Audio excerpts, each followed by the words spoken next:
বিষয়বস্তু: সালাতের নিষিদ্ধ পাঁচটি সময়। সালাতের পাঁচটি যে নিষিদ্ধ সময় রয়েছে, এই সময়গুলিতে নবী সাল্লাল্লাহু আলাইহি ওয়াসাল্লাম সালাত আদায় করতে নিষেধ করেছেন,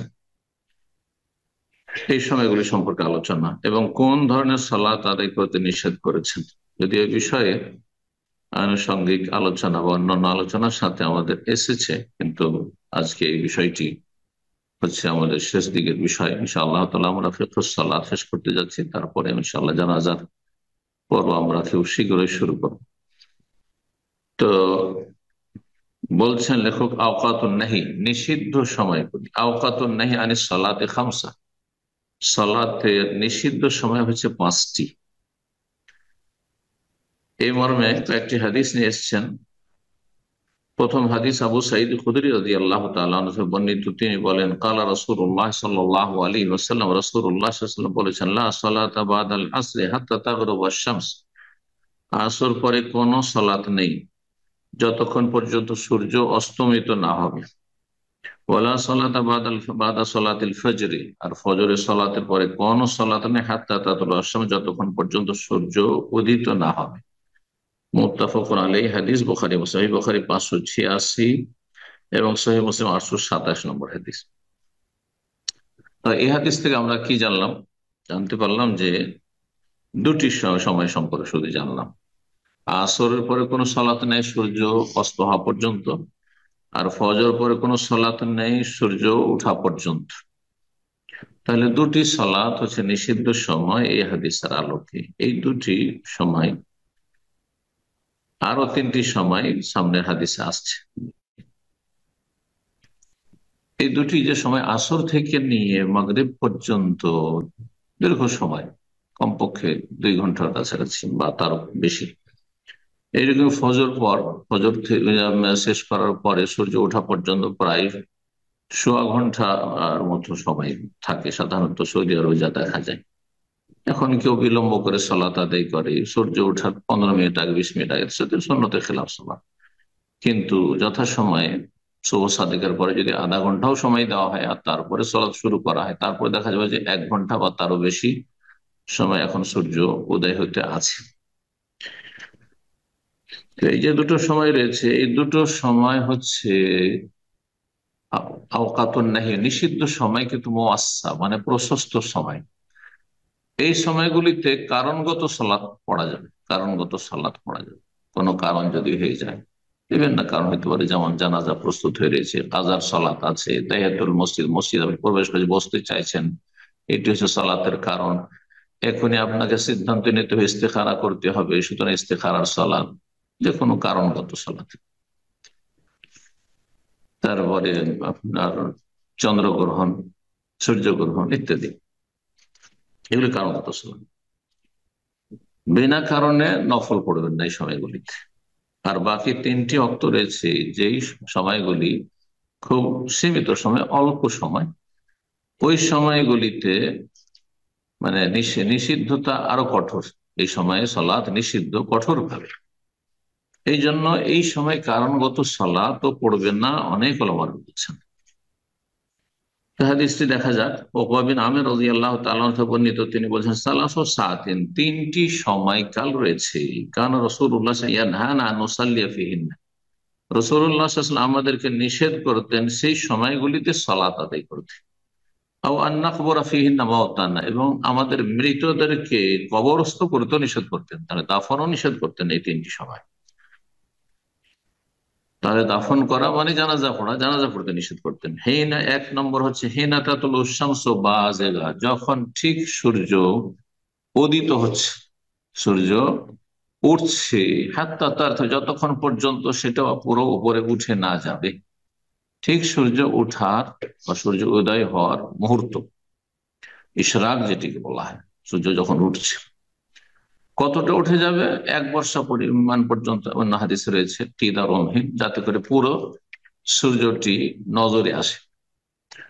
দ্বিতীয় সময় অহিনাত ইয়াকুমু কায়মুল জাহিরা হাত্তা তামিল আশ-শামস, আর যখন সূর্য একবার দুপুর বেলা মাথার উপর দাঁড়িয়ে আছে, ঠিক মাথার উপর মানুষ দাঁড়িয়ে আছে, হাত কতক্ষণ পর্যন্ত পড়বেন না, হাতটা তামিল আসে, যতক্ষণ সূর্য ঢলে না যায় বা গড়ে না যায়, মাথার উপর থেকে সূর্য পশ্চিম আকাশের দিকে ঢলে না যাবে। এটি হচ্ছে আর একটি নিষিদ্ধ সময়। আর তৃতীয় হচ্ছে হিনা তাজাইয়াফুস-শামসুল গুরুব হাত্তা তাগরুব, যখন সূর্যটি এক লুটিয়ে পড়বে অস্তমিত হওয়ার জন্য, ডুবার জন্য, সূর্য ডুবা পর্যন্ত। ঠিক সূর্য ডুবছে, দেখছেন যে কিছুটা নজরে আসছে, কিছুটা নজর আসছে না সূর্য, না এই সময় সালাত আদায় করবেন না, কোনো সালাত আদায়, একটু অপেক্ষা করেন, 5 মিনিটের মধ্যে সূর্যটা ডুবে যাবে। জি। আখরাজাহু মুসলিম, মুসলিম রাহিমাহুল্লাহ হাদিসটি বর্ণনা করেছেন, 831 নম্বর হাদিস সহিহ মুসলিম। তো এই 5টি সময় হচ্ছে নিষিদ্ধ সময়। তার মধ্যে 3টি সময় হচ্ছে কঠোরভাবে নিষিদ্ধ, আর 2টি সময় নিষিদ্ধ কিন্তু প্রয়োজনে, মানে কারণ হলে সালাত পড়া যাবে। আর একটি মশলা এখানে আমাদের অনেক সালাফি ভাইদের নতুন লাগবে, কিন্তু একটি হাদিসের আলোকে মশলাটি এখানে লেখক উল্লেখ করেছেন, যেটি বেশ কিছু ওলামারা প্রাধান্য দিয়েছেন, রাজিহ বলেছেন। অধিকাংশ ওলামারা এই মাসলার ক্ষেত্রে একমত নন এই মতের সাথে। সেটি কি, এখন আলোচনা করছি। বলছেন তাজুজ সালাতুন নাফিলে বাদাল আসরে ইযা কানাতিশ শামসু বায়দা নাকিয়া মুরতাফিয়া। এতক্ষণ পর্যন্ত জানলাম যে আসর পরে সূর্য ডোবা পর্যন্ত কোন নফল সালাত নেই, কিন্তু বলছেন লেখক যে আসর পরে নফল সালাত জায়েজ, বিনা কারণেও নফল সালাত জায়েজ। কতক্ষণ পর্যন্ত? ইযা কানাতিশ শামসু, যতক্ষণ পর্যন্ত সূর্য ফর্সা উজ্জ্বল হয়ে আছে, মানে সূর্যে আলো আছে, তাপ আছে। তারপরে কি হয়ে যাবে? সূর্য হলুদ বর্ণ হয়ে যাবে, এসফেরার এটাকে বলা হয়েছে। হলুদ বর্ণ হওয়া পর্যন্ত হয়ে গেলে না চলবে না তখন। সূর্য ডুবার মোটামুটি আধা ঘন্টা আগে থেকে সূর্যের রং হলুদ হতে চলে, ওই সময় নফল সালাত চলবে না। কিন্তু তার আগ পর্যন্ত ধরেন, যেমন আমরা দমদম এখানে মক্কা মদিনা থেকে 45 মিনিট আগে আমাদের সালাতের সময় হয়ে যাচ্ছে। তো এখানে সালাতের আজকের সময় 3টা আর 8-9 মিনিট, এই সময়টা আসর।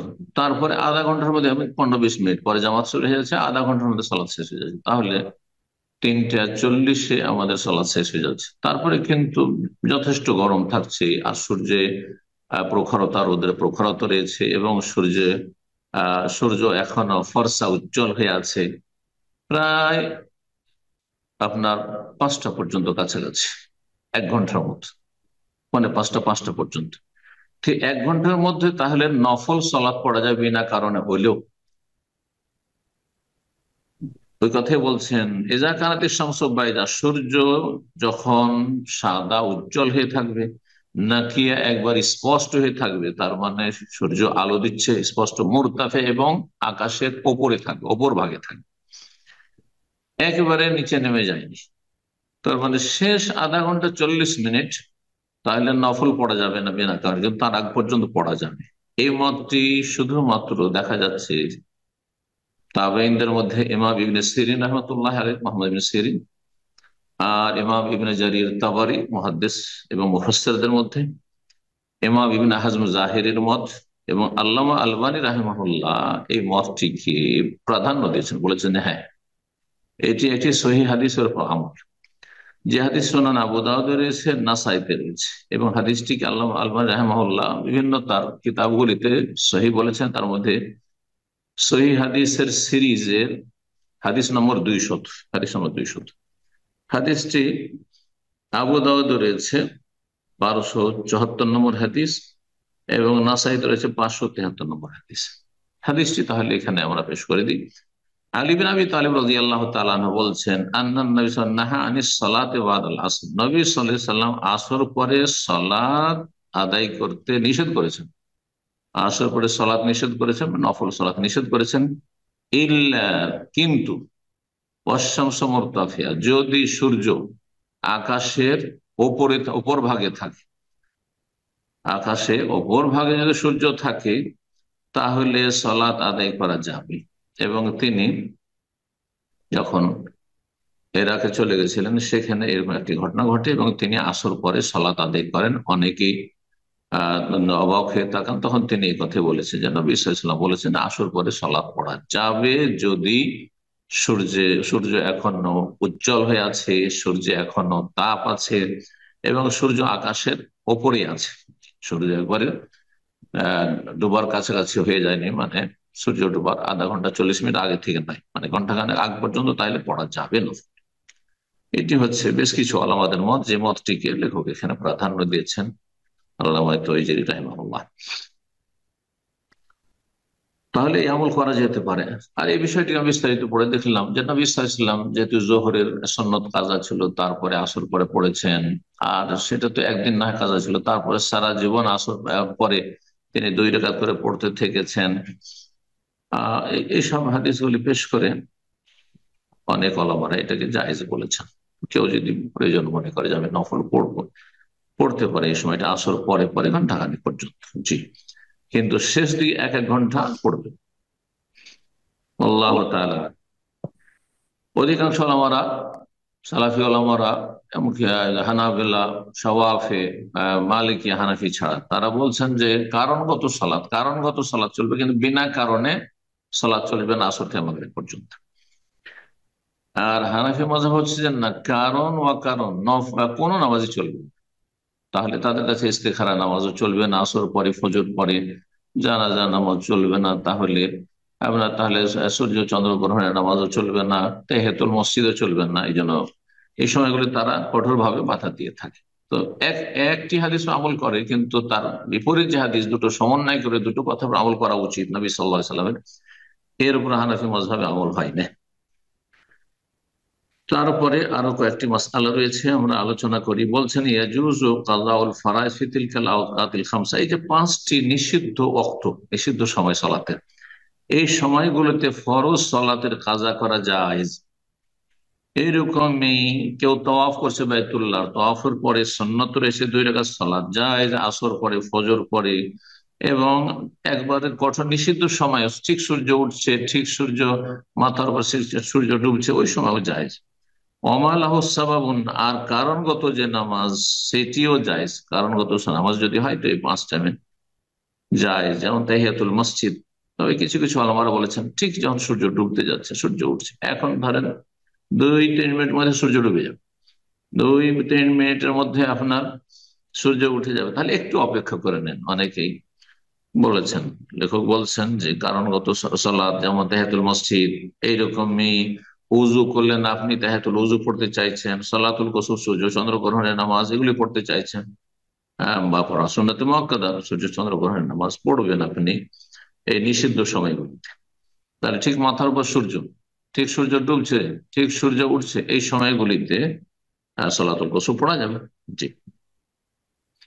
তারপরে ফজরের সুন্নতের কাজা হানাফি মাযহাবে একবার শক্তভাবে যেহেতু নিষিদ্ধ, যার ফলে তারা ফরজ বাদ দিয়ে মসজিদে আসলেই ফরজের জামাত চলছে, সুন্নত পড়তে আছে, অথচ ফরজ চলাকালীন অন্য কোনো সালাত নেই। নবী সাল্লাল্লাহু আলাইহি ওয়াসাল্লাম স্পষ্ট হাদিস রয়েছে, ইযা উকিমাতিস সালাতু ফালা সালাতা ইল্লাল মাকতুবা, যখন সালাতের ইকামত হয়ে যাবে তখন ফালা সালাতা, কোনো নামাজ নেই, লা সালাতা নাকিরা, কোনো সালাত নেই, চলবে না, ইল্লাল মাকতুবা, ফরজ নামাজ ছাড়া, যে ফরজ নামাজ শুরু হয়েছে, ফরজ নামাজে লাগে।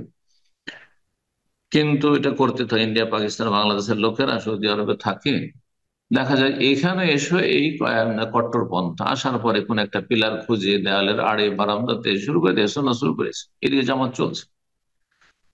যদি আপনি দ্বিতীয় রাকাতে চলে গিয়ে থাকেন, আগে শুরু করেছেন, তাহলে পুরো করেন সংক্ষেপে, কিন্তু আপনি নতুন করে শুরু করবেন, এভাবে নামাজ হয় না। আর এটা নবী সাল্লাল্লাহু আলাইহি ওয়াসাল্লামের নাফরমানি। আল্লাহ সঠিক বুঝদান করুন, বড় আমি দূর করুন। বলছেন এখানে লেখক ইউসরাউলিল মাযুরি কাযাউ সুন্নাতিল ফজর, ফজরের সুন্নত কাজা করা, যে ব্যক্তি মাজুর এসেছে, জামাত শুরু হয়ে গেছে, তাহলে তখন তো সুন্নত পড়তে পেল না, ইচ্ছা করে সে বিলম্ব করেনি, কিন্তু মাজুর ব্যক্তি যার ওজর গ্রহণযোগ্য, সেই ব্যক্তির ফজরের সুন্নতের কাজা শরীয়ত সম্মত। কখন? বাদা সলাতিল ফজরে, ফজর সলাতে পারে, ফজর পরে মসজিদে কাজা করে নিতে পারে, বাড়িতে গিয়ে কাজা করে নিতে পারে। অসন্ন্যত জোহর, এইরকম জোহরের সন্ন্যত ছুটে গেছে, বিশেষ কোনো কারণে অজর ব্যস্ততা ছিল, বাদা সলাতের আসর পরে কাজা করতে পারে, কারণ নবী সাল্লাল্লাহু আলাইহি ওয়াসাল্লাম কাজা করেছেন। তারপরে সর্বশেষ মাসআলা হচ্ছে মসজিদে হারামে সালাতের কি নিষিদ্ধ কোনো সময় আছে? না, কোনো নিষিদ্ধ সময় নেই। একমাত্র মসজিদ হারাম, মসজিদ নববী তো নেই। মসজিদ নববী অন্যান্য মসজিদের মতো সেখানকার বিধান যে নিষিদ্ধ সময়গুলি আপনাকে খেয়াল রাখতে হবে। বাকি মসজিদ হারামে যদি থাকেন যে কোনো সময় আপনি সালাত আদায় করতে পারবেন, কেউ বাধা দেওয়ার অধিকার রাখে না, এই মর্মে হাদিস রয়েছে। বলছেন তাজুজ সালাত ফিল মসজিদুল হারাম ফি কুল্লি ওয়াক্তিন, মসজিদে হারামে কাবার চত্বরে সালাত আদায় করা জায়েজ, যে কোনো সালাত, কারণগত হোক বিনা কারণে হোক, নফল হোক ফরজ হোক সুন্নাত হোক, যাই হোক, ফি কুল্লি ওয়াক্তিন সর্বদা যে কোনো সময়। হাদিস জুবাইর বিন মুতঈম রাদিয়াল্লাহু তাআলা আনহু থেকে বর্ণিত, তিনি বলেন আন্না নবী সাল্লাল্লাহু আলাইহি ওয়াসাল্লাম, নবী সাল্লাল্লাহু আলাইহি ওয়াসাল্লাম বলেছেন, ইয়া বানি আব্দ মানাফ, সম্বোধন করে বলেন কাবার যারা দায়িত্বশীল, দেখাশোনায় নিয়োজিত, তাদের যেহেতু নেতৃত্ব, সুতরাং হতে পারে তারা কাউকে বাধা দিতে পারে, এই জন্য তাদেরকে সম্বোধন বলছেন নবী সাল্লাল্লাহু আলাইহি সাল্লামের পূর্বপুরুষ আব্দে মানাফ। জি, বনু হাশেম বিন আব্দে মানাফ, নবী সাল্লাল্লাহু মোহাম্মদ বিন আব্দুল্লাহ বিন আব্দুল মুত্তালিব বিন হাশেম বিন আব্দে মানাফ, পঞ্চম দাদা। হে আব্দে মানাফের সন্তানরা, বংশধর, লা তামনাউ আহাদান, কাউকে তোমরা বাধা দেবেন না, তাফা বিহাজাল বাইতে, বাইতুল্লাহর তওয়াফ করতে, যদি বাইতুল্লাহর তওয়াফ করে এই ঘরের, ওয়াসাল্লা এবং সালাত আদায় করে, আইয়াতা সাআতিন শাআ, যে কোনো সময় হোক না কেন, যে কোনো সময় চাক না কেন, মিন লাইলিন আও নাহারিন, রাতে হোক দিনে হোক, আর সূর্য ওঠার সময় হোক, ডুবার সময় হোক, মাথার উপর সূর্য হোক, আসর পরে হোক আর ফজর পরে হোক, মিন লাইলিন আও নাহার, রাত দিন 24 ঘন্টা কাউকে তওয়াফ করতেও বাধা দেবে না, আর কাউকে সালাত আদায় করতে বাধা দেবে না। একমাত্র যখন ফরজ সালাত চলবে তখন তওয়াফ চলবে না, তওয়াফ বাদ দিয়ে ফরজ সালাতে শরীক হইতে হবে। আখরাজাহু তিরমিজি ওয়া ইবনে মাজাহ, হাদিসটি ইমাম তিরমিজি রাহিমাহুল্লাহ নিয়ে এসেছেন তার সুনান বা জামেতে, এবং ইমাম ইবনে মাজাহ তার সুনানে নিয়ে এসেছেন। তিরমিজির 868 নম্বর হাদিস এবং ইবনে মাজার 1254 নম্বর হাদিস। আল্লাহ আলবানী সহিহ তিরমিজি সহিহ ইবনে মাজাহ হাদিসটিকে নিয়েছেন এবং সহিহ বলেছেন। এখানে আজকে দাস আমাদের সংক্ষেপে শেষ হলো। আল্লাহ রাব্বুল আলামিন আমাদের উপকারী জ্ঞান দান করেন, নেক আমলে তৌফিক দান করেন, গুনাহ খাতা মাফ করেন, বালা মুসিবত থেকে আল্লাহ হেফাজত করেন, এবং সমস্ত ফিতনা ফাসাদ অশান্তি থেকে, জালেমের জুলুম থেকে আল্লাহ হেফাজত করেন, ভালো মানুষদের আল্লাহ হেফাজত করেন এবং খারাপদেরকে আল্লাহ হেদায়েত দান করেন, খারাপদের অনিষ্ট থেকে ভালো মানুষদেরকে রক্ষা করেন, এবং পাপীদের কারণে ভালো মানুষরা যেন ক্ষতিগ্রস্ত না হয়, রব্বুল আলামিনের কাছে দোয়া করি। ربنا اغفر لنا ولإخواننا الذين سبقونا بالإيمان ولا تجعل في قلوبنا غلا للذين آمنوا ربنا إنك رؤوف رحيم ربنا آتنا في الدنيا حسنة وفي الآخرة حسنة وقنا عذاب النار وصلى الله وسلم على نبينا محمد وعلى آله وصحبه أجمعين.